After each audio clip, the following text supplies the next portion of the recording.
Have you ever wanted to play Pong anywhere? No? Are you sure? Because I just spent the past however long trying to bring my short-held dream into reality of bringing Pong into the real world. But not just somewhere in the real world, anywhere in the real world. On the train, on the bus, next to tennis courts, and even at traffic lights. Well, if any of that inspired you, then I'm about to tell you about the journey, because that's what this thing is. Let's turn everywhere, anywhere, into Pong. So before we begin, I wanted to very quickly break down the structure of the video. In the first section, we'll be talking about the build, because Pong is surprisingly complicated, especially when you make it 3D and plonk it in your living room. Now, if you didn't catch my last video, this is my first time working with a game engine, Unity, and also my first time dealing with augmented reality. So it did get a bit messy and a bit frustrating. And typically during these videos, I talk about how I put things together, otherwise they would be much shorter. Now, I won't deep dive into everything because the vast majority of what I was doing was just screaming at the laptop screen and crying. I'll also be explaining some of the fun quirks of game development and AR and why I made some decisions. The second section of the video will be the live test, where we'll be going outside in the public and trying not to come across as weird while doing something incredibly so. Then in the final section, we'll be basically just reviewing the live test and seeing what we could have improved, what we might want to change, and also what we might do next. So anyway, let's get on with the show. So, who is this Pong? Well, if you don't know anything about Pong, it's a game that came out previously, and if you remove it from the timeline, we'd all currently be playing outside. But yeah, I don't know how else to describe it, because it's basically ping pong but virtual, or tennis but virtual. And that's it. You got two lines, you got the ball, boom, boom, boom, boom, and you hit it back, boom, boom, boom, boom, and that's the whole game. Very revolutionary at the time, still is. But on top of that, it seems to be a really excellent way to get started with game development, because similar to Pac-Man, it's a deceptively simple game that allows you to touch on key elements. For example, player input, because you have to move the paddle, learning about object collisions. Ow. How to program enemy AI with your opponent paddle, which I guess is on this hand because I use this hand for the other one, so you know how it is. And similar to Pac-Man, I tried to put a small twist on it by bringing it into an AR experience. But yeah, now that you understand what Pong is, I think we can now move on to actually putting it together. So the idea was simple, the execution wasn't. In short, I wanted to create an augmented reality version of Pong, where not only would your phone be the gateway into the virtual world, it would also be the paddle that you would use to try and hit the ball. So my first thought is, what if we just slap a giant invisible cube to it, and then that cube could be a way that you can interact with all the objects that you place in your virtual world. I've attached this box to the camera, which means that now I have a box that can do things to the other. I'll try and show you what I mean. But oh, this is perfect. It's flying directly towards me, and then as soon as it hits the invisible block, it falls over. This one's not gonna hit the block, and so it's just gonna fly by and not have any gravity attached to it. Come on, fly this way. Fly over here, over here. There we go, and whoop, it falls down. So imagine things are flying this way, and then just instead of falls down, it bounces back. And it started as good as you might expect. Oops, it's already started scanning. So I'm gonna send them up. See how they interact, and then I should, yes! Can you see that? Whoa. Oh, fuck, I think I missed it. Oh, what? It's moving with me. That is not what I was trying to achieve. So what was supposed to happen is, if I move my phone here, because it's attached to the camera, and we go whoop, it should bounce on top, and that's what was going on. That was cool. But then if I move out of the way, it should fall away from me, see? Well, they fell out. But what we were really looking for, what we were really gunning for, was the first bounce. It was just off the wall and back off the camera. If we could do that, I'd set it up so that this cube would be the signifier that I know which direction this ball, which direction the wall is. Why does it spawn over here? I don't know. I don't know why it's doing that. So if it's always to the left of where we want to start, then we want to be facing this direction. It starts, and now, where is it?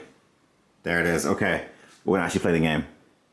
Let's go. Come on, hit it, hit it. Yes! Oh, did you see that hit?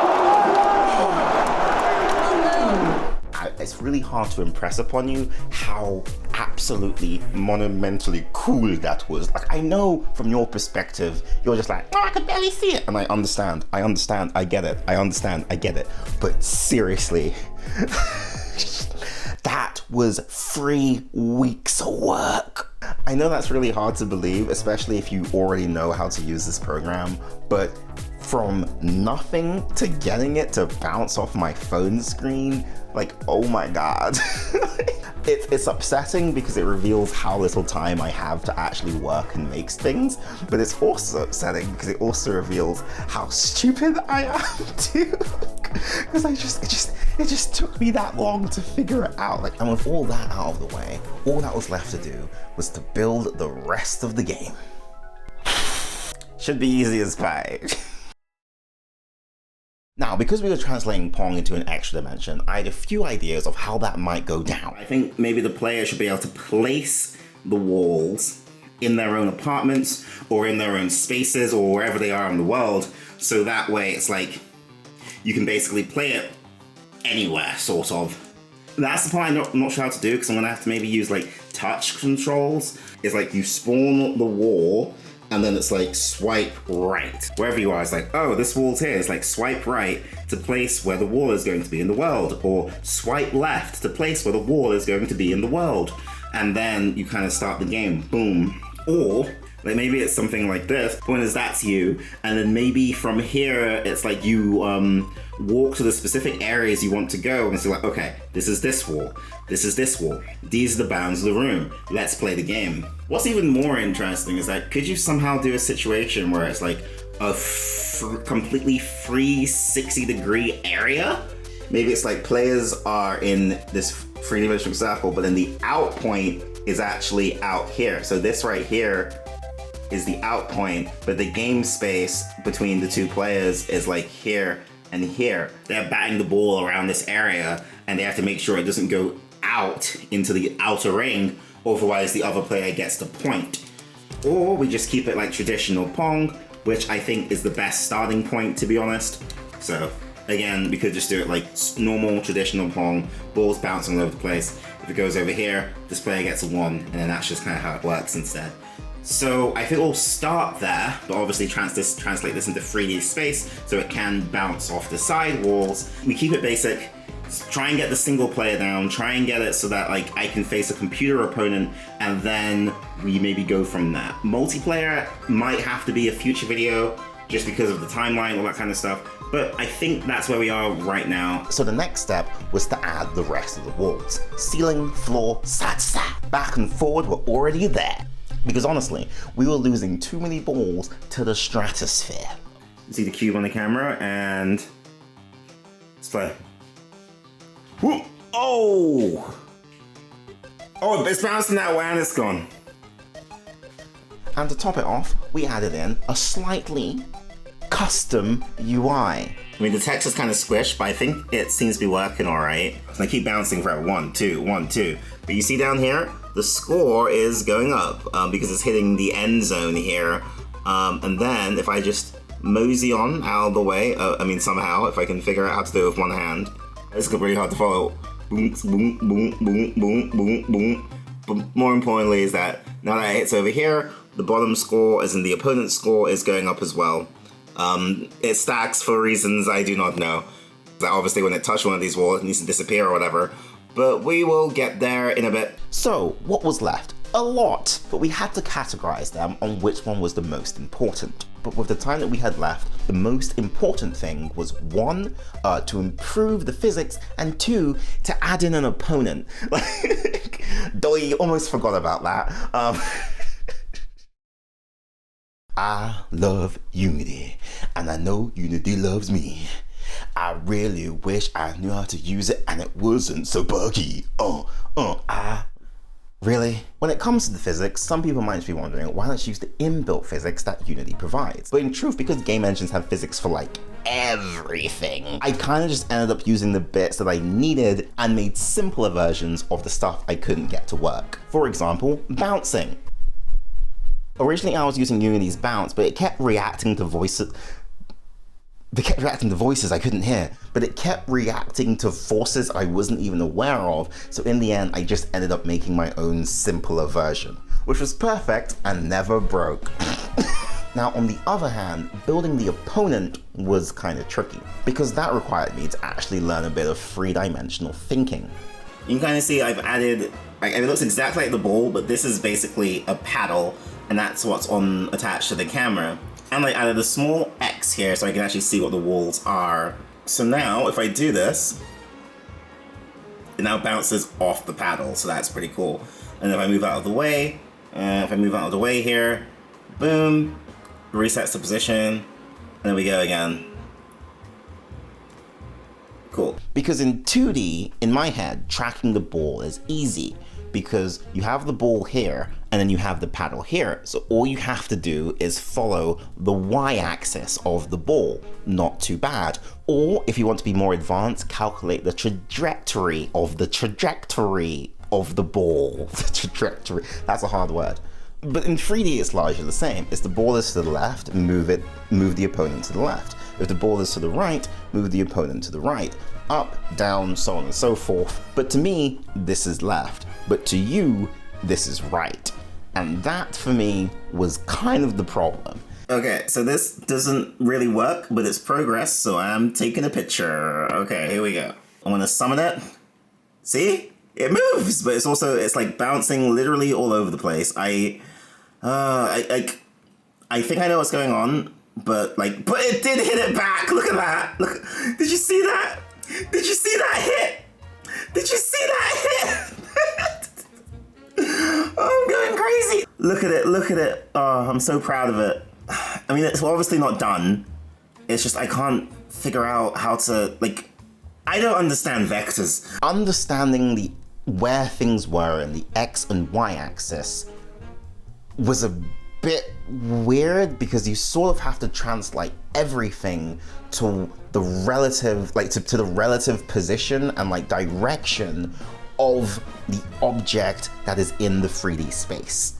So getting my mind around that and then also finding the way to code that in was, all the methods and stuff is already there and that's fine, but it did take some time for me to figure out because it was my first time navigating around those types of mathematics. But it worked! Sometimes! Oh, make it bounce, baby! Oh, where's it going? Back the f up, boom! Oh, not today! I gotta, okay, boom. Oh wow, that's pretty slow. I'm gonna reset it. Boom. Oh, perfection! What a beautiful goal. Boom, get outside. Oh, 4-3, boom. Full reset. It's getting caught on these planes. Boom. Where'd it go? That is the one thing. I think the cube needs to be smaller because this thing is really freaking hard to see. And it probably needs to be a bit slower too. But yeah, all these extra planes aren't helping. So I gotta go fix that part too. Which finally meant that we could move on to testing in the real world. As long as there wasn't a storm or something.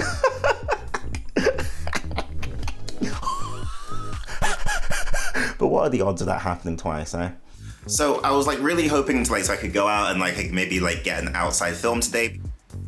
But wait, that was my headphones. Sorry, I heard thunder and I was like, oh, but it turns out I have thunder in my head. But the point is that there's a storm currently. But as soon as it was done, it was time to get up and go.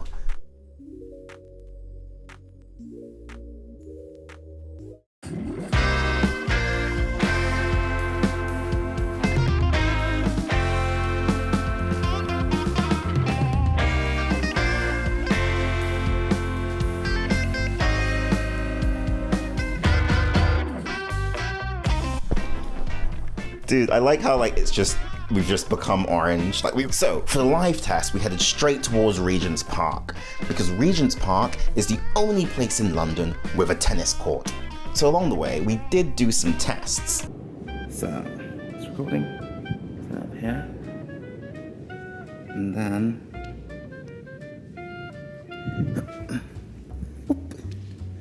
Okay, this is probably pretty dangerous. But it does seem to be working. If I just quickly walk through here right now, you can see the numbers on the other side, so that's pretty cool. Just reset it. Oh shoot. I think I got stuck. Obviously I'm not going to do anything too crazy because I'm next to a very electric pole that is probably going to kill me if I fall in.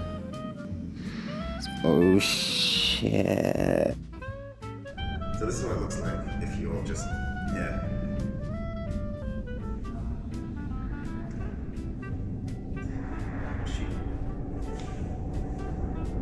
So that's what it looks like. Hold on, actually, when is the, it's coming in a minute. Okay, so what I want to do is I want to get a shot of like the train coming in when I'm also playing the game.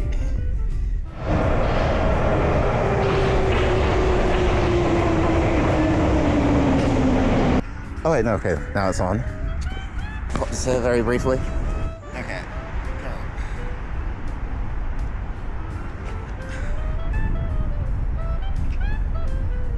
I mean, it kind of works, but I think it goes way too far down.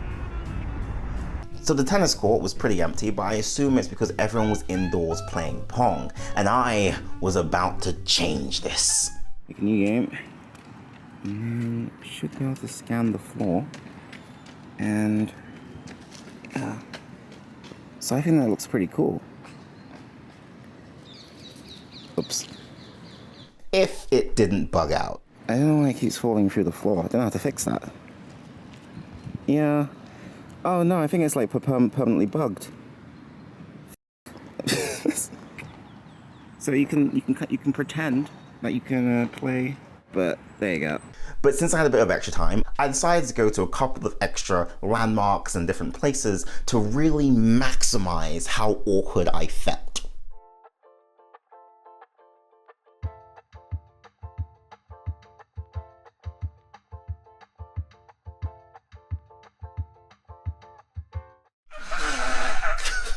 I need to figure out how to fix the exposure on my camera. That looks okay. Oop. Again, going down this very out of my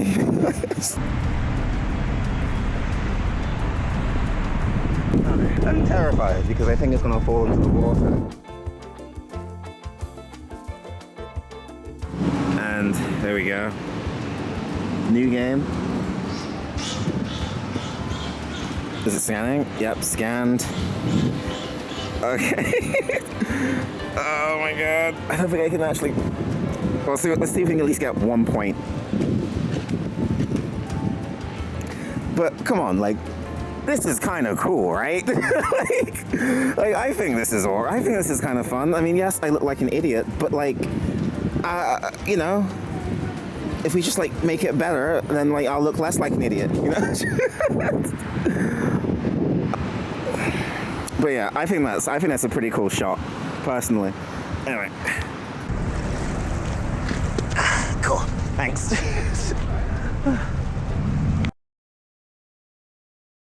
I forgot that typically I do like a send-off or whatever. So, but yeah, so that was the end of the first test. Don't know if we do a second test. I need to go back and write some scripts for it. But I think we have like a number of interesting little... Actually, if we do it like this, it might be a bit better.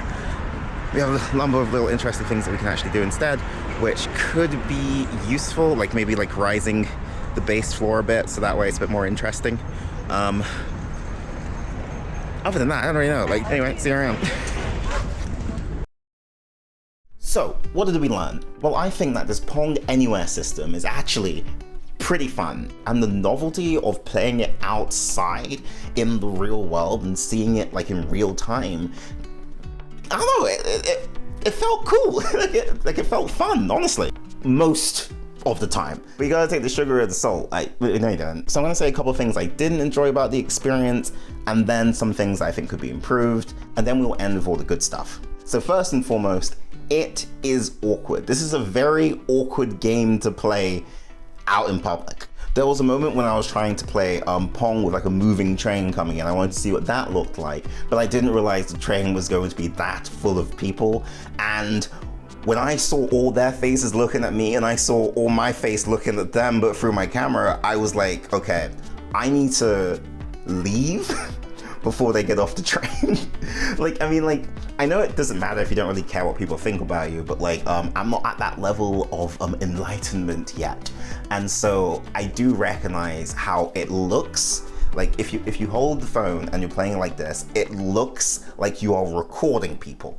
And yes, technically I was, but that was for the video. If you're just playing the game, you are legitimately, it looks like you're recording people and like follow them around and like trying to get like, ooh, nice shot, oh wow, ooh. If you're playing it away from them, then I guess it just looks like you're trying to take a very interesting shot of the wall. You know, it just looks a bit weird because most people when they use their phones, it's either up this for a picture or video or down here for like playing, texting, and everything else. So I don't know how other people would feel about it too. Like as in like, it just seems like one of those things where like maybe one of the reasons where AR games don't really catch on too much is because most people don't like holding their cameras like this when they're out in public. They'd much rather just play a game on their phone that they can just slide and touch.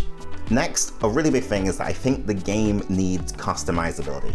You may have noticed that like in the video, I'm struggling to get all the way down here in order to like hit the balls that basically bounce off the floor and go really low down. Well, because in normal table tennis, you have the table up here, but the way I programmed it, it just spawned all the way down there. But because there was no customizability, I couldn't just raise it a bit because I honestly didn't feel like diving onto the pavement. And personally, my squat game, kind of weak right now. Ow. Maybe at runtime when you're out there, you could make the walls thinner, you could make the ceiling lower, you could raise the floor, you could change the speed of the ball. You could do all these different things to make it the best experience for you. And of course, the final problem is that it is very janky. I think that just comes more from like my inexperience when it comes to using Unity, the game engine. And oh my gosh, I'm so orange now. It's a very janky game. That's why I added that reset button, because the ball kept getting stuck or not being able to move, all this kind of stuff, but reset just put it back to where it was. But there are very obviously reasons why this is happening. I just don't know what they are at this point in time because I'm still learning how to use the program. But I also don't know if augmented reality can ever feel as tight as just playing a game, like on your phone or using a controller. It's like how touch controls don't feel like as tight as like, you know, controller controls, but maybe that could just be a restriction of the medium right now, or I just haven't experienced enough of the AR offerings that are out there to understand what is truly possible and what kind of experience exists out there that are like really fun and really great. Because I haven't played any, because I just wanted to try this out on my own for a bit of a laugh, really. But all that aside, whatever, I don't care. I had fun. So let's go talk about that instead. So after making this, I am 99.9% sure that someone has already tried this concept, it already exists, and for whatever reason, it probably isn't popular. But I guess the reason, I'm pretty sure the reason is because it looks like you're recording people, so people don't want to play it. So if you want to like play it yourself, I bet if you just type in AR Pong into Google, something will pop up. If not, leave a comment and then maybe I might try and release this myself, but maybe not call it Pong because I don't know how trademarks work. But like, this feels like too simple and too fun of a concept to not already exist. But again, that's probably just because Pong is a fun game. There was something about trying to just hit this moving virtual object that just activated this bit in my brain that was like, wow, okay, we're actually having fun here. Boom. Oh, perfection. What a beautiful goal. Like, I'm not gonna play it all the time, but a part of me does want to at least polish it up a bit and add in those customization options, so that way I can play it some of the time, but not around crowds, never around crowds. Maybe later on I'll feel brave enough to like directly point a camera at someone and be like, yeah man, I'm just playing a game. Yeah, what? Yeah, I'm just playing the game. Don't worry, I'm just playing the game. Yeah, I'm just playing the game. Yeah, I'm just playing the game. Don't worry about it. I'm just playing the game. I don't know. I don't like. I might do that, but I don't know. It feels way too awkward for me to actually try and pull that off. Oh, but one thing I forgot. Very important bug. The game does not work on moving vehicles. There probably is a way to fix that, I just don't know what that is right now. So we made Pong work anywhere, as long as anywhere isn't moving. But still, I would take that as a small win, considering what happened with Pac-Man. I mean, what am I talking about? Pac-Man went perfectly and nothing went wrong at all. That also means that all of my future plans are completely ruined. Fish. But yeah, as of right now, I guess we turned anywhere into Pong, as long as anywhere isn't on the move. And also if anywhere has a floor. I don't think it works if there is no floor that it can scan in order to summon in the thing. But whatever. Let's move on to the old conclusion.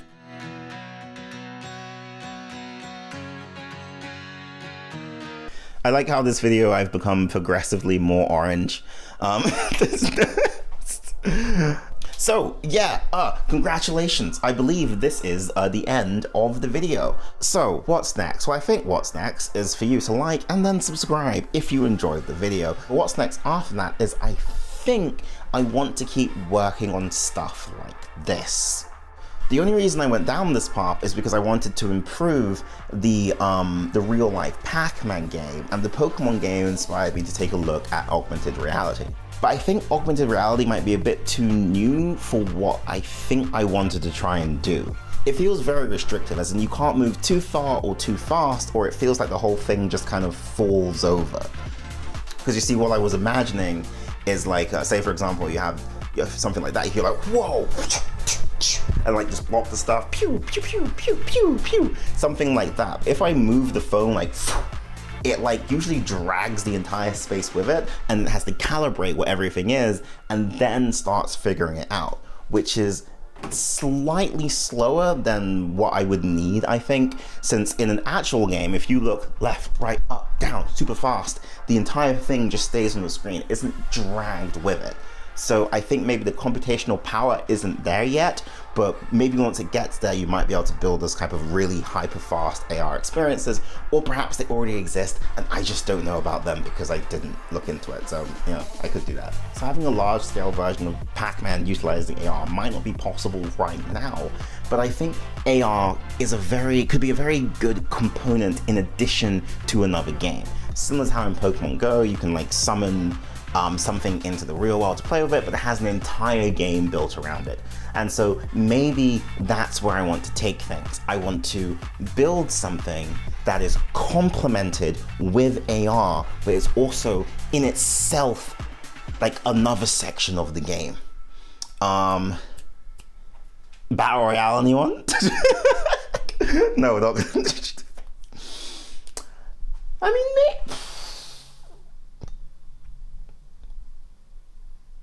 you know, I'm not against the idea. We'll put a pin in that. No, I'm tempted now. I'm actually doing it. Thus, we've reached the end. Thank you. I've been myself. You've been you. I hope you have a beautiful rest of the day. And until next time. Oh, wait. Please remember to like the video if you enjoyed it and subscribe if you'd like to see more. And until next time, please enjoy the rest of Forever and Yes. I hope you're doing all right. I'm doing okay. I'll see you later. Have a good day. Bye-bye. That's good, right? That's good, right? I don't know what to say. Then in the final section, we'll be taking something from the live test and something what we'll do next. I need to go read that line again. Which allowed us to keep track of the floor. Which allowed us to keep track of the score. Not the floor, the score. Which allowed us to keep track of the score. Which allowed us to keep track of the score. And so...